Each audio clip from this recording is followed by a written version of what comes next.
The name Jochen Ridnt might not carry the same level of recognition as those of his 60s rivals, such as Jack Brabham, Jim Clark, Graham Hill or Sir Jackie Stewart, but those great champions all knew what a special racer Jochen was.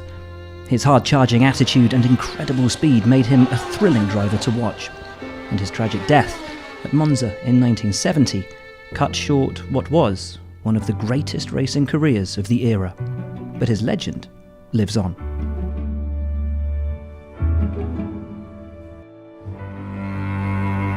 Jochen was inspired to become a racer by watching German hero Wolfgang von Trips. In 1961, Jochen drove to the Nürburgring with his friend Helmut Marko to watch Trips in the German Grand Prix. It was there, age 19, that he decided he wanted to become a racing driver. A rebellious teenager, Jochen was no stranger to driving fast. But now, he was racing properly. He drove everything from touring cars to single-seaters, and his uncompromising style soon earned him a reputation for two things: winning or crashing. In 1964, he went to England, bought himself a Brabham F2 car, and in his second race at Crystal Palace, the unknown Austrian beat the great Graham Hill. He'd be crowned the king of F2 in the years that followed, but F1 was where he wanted to make his mark. He entered his first Grand Prix in 1964 at home in Austria. He retired from that race, but his star was rising, and in 1965 it shone brighter still when he drove a Ferrari to victory in the 24 Hours of Le Mans, and then signed an F1 contract with Cooper. Even if his rides were sometimes second-rate, his audacious talent and commitment still wowed onlookers. In 1966, he scored 3 podiums, coming second in both Belgium and the United States, and third in Germany. Poor machinery meant he rarely troubled the leaders in the 2 years that followed. But his starring performances in F2, where all the best F1 drivers still also raced, convinced Lotus boss Colin Chapman, still grieving the loss of talisman Jim Clark, to sign Jochen for 1969. Jochen's pairing with the Lotus 49B seemed a match made in heaven, and he immediately outpaced his teammate, Graham Hill. He now had the tools to challenge for pole positions and race wins, but his relationship with Chapman was pushed to its limits.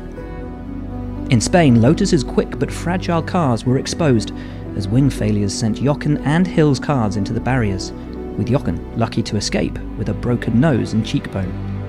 Voicing his concerns but never letting off the throttle, Jochen thrilled as he diced with Jackie Stewart in Britain before taking podiums in Italy and Canada. Then came the big breakthrough in the USA as he finally tasted the winner's champagne after another great duel with Stewart.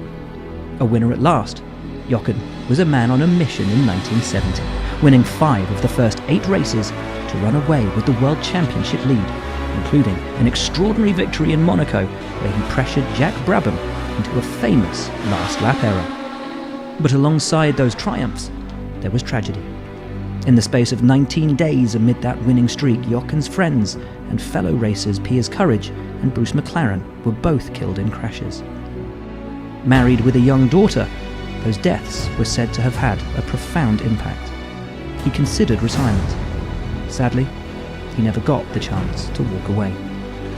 During practice for the Italian Grand Prix at Monza, Rindt's Lotus inexplicably left the track and hit the guardrail at Parabolica, where he sustained fatal injuries. With tragic irony, the accident occurred just yards from where his own hero Wolfgang von Trips had died, chasing that same World Championship title 9 years earlier.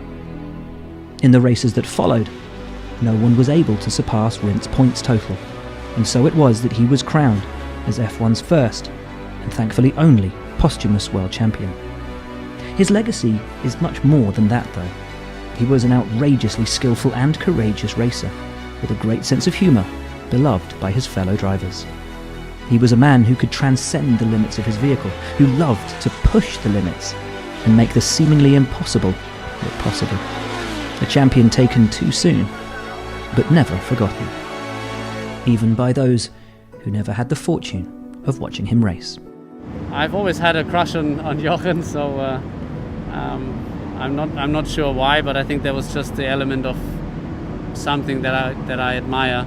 it's a shame in that regard that I was never able to meet him, but I had the privilege to meet people that knew him, whether it's Helmut, who spent time with him, driving any type of car up and down the Austrian forests. Must have been a very, very special man because so many people speak so highly of him. So the fact that he was able to win the World Championship will make him immortal. He will always be remembered. But I'm sure if he had lived longer, then there would be a lot more people mentioning his name. The talent was outstanding, combined with his very special way in terms of the personality. I think it was a real loss for Formula One.